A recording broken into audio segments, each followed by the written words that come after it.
Federico Augusto Kaiser Deppel nació el 24 de mayo de 1903 en Dülmen, Alemania. Nació en una familia profundamente cristiana, hijo de José Kaiser y de Guillermina Deppel. Fue el tercero de 5 hermanos. Fue bautizado a los 3 días de su nacimiento, el 27 de mayo, en la iglesia de San Víctor de su ciudad natal.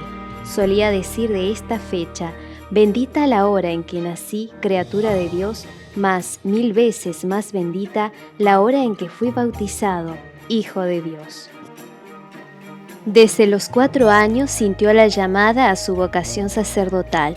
Ingresó al seminario de los misioneros del Sagrado Corazón en Hiltrup a la edad de 15 años. Sufrió diversas pruebas en su vocación debido a su frágil estado de salud, razón por la cual debió salir en 2 oportunidades del noviciado.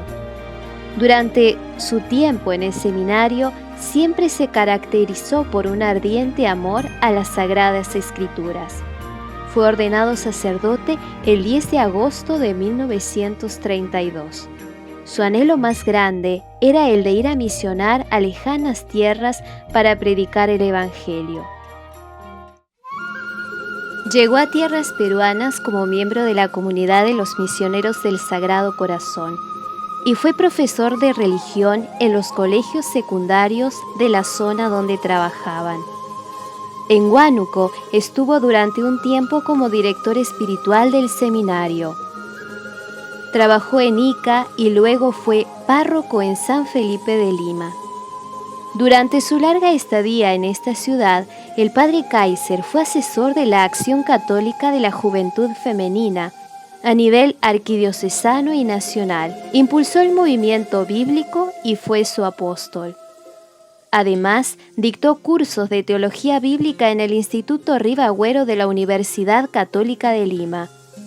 Su amor por la Biblia le llevó a crear grupos de estudio bíblico y dictar conferencias bíblicas en la Universidad Católica. Como fruto de estos encuentros, escribió varios libros dedicados al estudio de las Sagradas Escrituras. Trabajó como confesor, director espiritual y de retiros en varias congregaciones femeninas. A principios de 1957 fue nombrado administrador provincial y superior de la Comunidad de Lima. A fines del mismo año, Roma le nombró primer prelado de la prelatura de Caravelí. El 8 de marzo de 1958 llegó a Caravelí y dio inicio a la gran obra de su vida.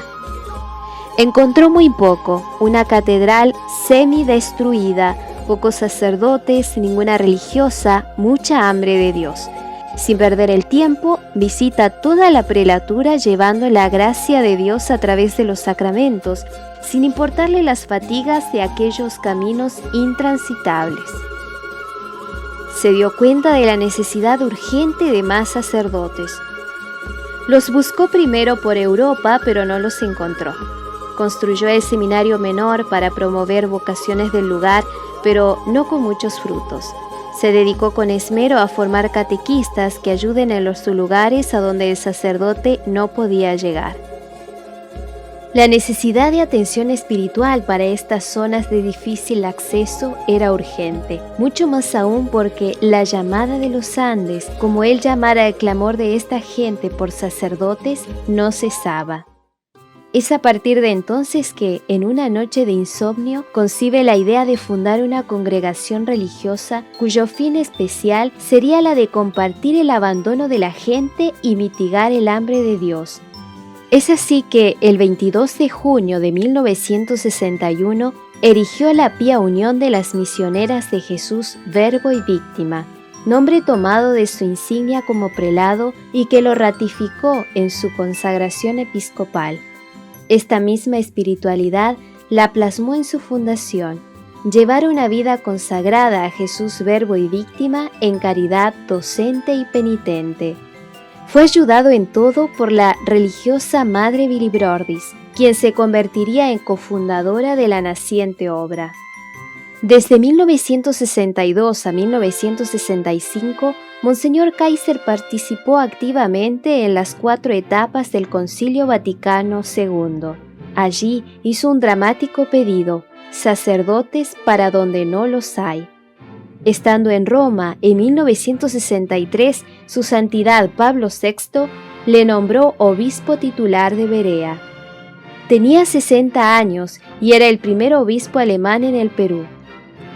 Así, un 7 de diciembre de 1963, fue consagrado obispo en la iglesia de San Víctor de su ciudad natal.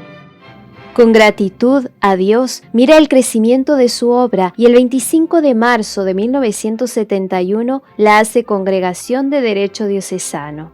La joven fundación despliega su labor misionera en la prelatura de Caravelí y en otras diócesis del Perú, extendiéndose luego a otros países. Ese mismo año, por motivo de salud, presentó a Roma la solicitud de renuncia como obispo de Caravelí.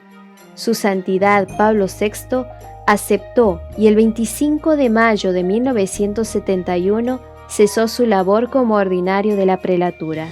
A partir de entonces, se dedicó íntegramente a la formación de sus religiosas con la ayuda de Madre Bilibrordis. Es la época en que, a través de sermones, retiros, conferencias y escritos, plasma toda su riqueza espiritual, dejándola como legado a sus hijas. En 1982, Roma eleva la fundación de las Misioneras de Jesús Verbo y Víctima a Congregación de Derecho Pontificio. Una de las cosas de su vida apostólica que tanto le gustaba era predicar. Sin embargo, tuvo una de las pruebas más grandes de su vida. A los 84 años de edad, sufrió una embolia cerebral que le atacó el centro del habla. Entonces se hace realidad lo que antes había dicho. Después de hablar tanto a los hombres de Dios, ahora hablaba a Dios de los hombres. En el retiro de la casa madre de la congregación, transcurren sus últimos días en fervorosa oración y penitencia, pero pone todo su empeño en aprender de nuevo a leer y escribir. Grande fue su alegría cuando en septiembre del mismo año pudo celebrar de nuevo la Santa Misa hasta el día 25 de septiembre de 1993, un día antes de su muerte. La Santa Misa era para él el centro de su vida y vocación.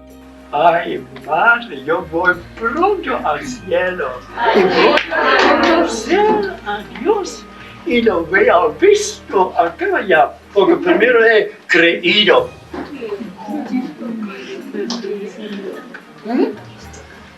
Yo he creído, estoy seguro que por eso tengo la verdad que frente a Dios. Murió un 26 de septiembre de 1993, cuando en toda la iglesia se celebra la Semana Bíblica. Él, que tanto amó a Jesús el letrado, ya no necesitó de la Biblia para seguir conociendo a Cristo, pues le veía cara a cara. Sus restos descansan en el convento cenáculo de Caravelí, casa madre de las misioneras de Jesús Verbo y Víctima, donde acuden muchos devotos confiando en su valiosa intercesión ante Dios.